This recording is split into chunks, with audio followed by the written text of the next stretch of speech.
Guys, Ryan Melvin with ArizonaShortSaleTV.com. Driving to an appointment right now, and I thought I'd break out the iPhone and shoot a video about a conversation that I just had with a bank we'll call Chase. And it all goes back to nothing is ever what it seems. And what I mean by that is I basically was just calling to verify that the short sale package was received by Chase. And the gentleman that I was redirected to immediately had an attitude with me on the phone. And basically his question was, has a property been marketed for over 90 days at fair market value?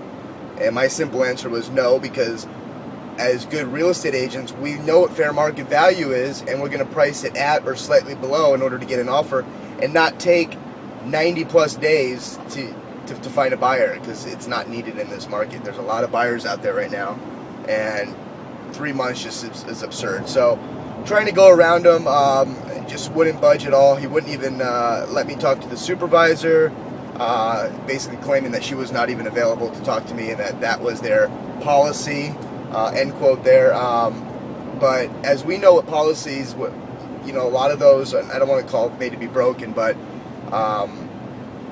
some of those are made to be broken, and this is one of those policies. It just doesn't make sense for a bank to say that you have to market the property for 90 days before we'll look at an offer. It's ridiculous. So after going around, I was on the phone a good 10 minutes with this guy and trying to go around every which angle, and just really wasn't budging. Didn't even want to talk to me about the property. Wouldn't offer up any solutions to the problem. So I don't want to say I was rude about it, but I didn't even give him the satisfaction of me saying goodbye or that I was ending the call.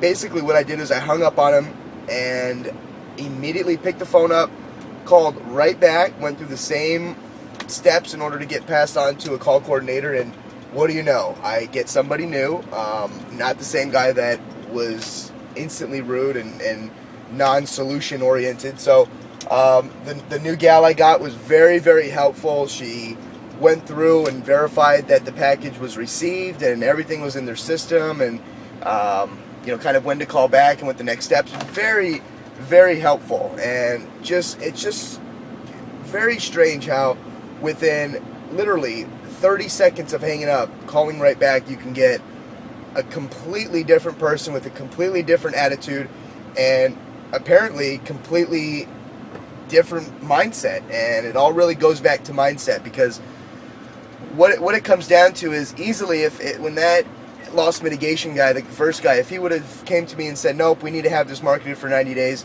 well, I could have easily just said, well, yeah, it's fine, let me go ahead and put it back in the market, and I'll call you guys back in 2.5 months. Well, no, that's not going to happen. So Outback says if you're not getting what you want from the first one, go around and go up, and it really means solutions at all costs, and that's what it comes down to, is solutions at all costs. And basically I care about the homeowner. That's who hired me to do the short sale, and that's who my fiduciary duty's with. It's not with the bank or with Chase or whatever loss mitigation guy that I'm dealing with at that point. It's really with the seller, and ultimately I don't take no for an answer, and I'll call back. I'll do what I need to do to get the answer that my client needs to hear and what I need to hear. And just to make a long story short, make sure that when you do choose a real estate agent or a team, that you get where they're coming from, what kind of mindset and what position they're in when they get those obstacles from loss mitigation. What do they got in place in order to get around that? And as you see here with the Melville team at Arizona Short Sale TV, that's what we're all about. It's just we know what's going on, we know how the process works, and we come up with solutions at all costs. Obviously they have to be legal, and everything that I do is above board and legal, but if you're not going to give me what I need, I'm going to go around and get it from somebody else, and that's what I did. So just reaching out, and if you're a bank watching this, just, you don't have to be rude. I know you have policies, and it just takes a simple solution-oriented person to come up with the solution, and I got that the second time around. And if it wasn't her, I would have hung up and called right back, and I would have done it 10, 20 times today if I needed to, but it only had to happen twice. So I'm going to wrap it up there. I got to go into this house now for a listing appointment. Again, Ryan Melville with ArizonaShortSaleTV.com. Check you out later. Bye-bye.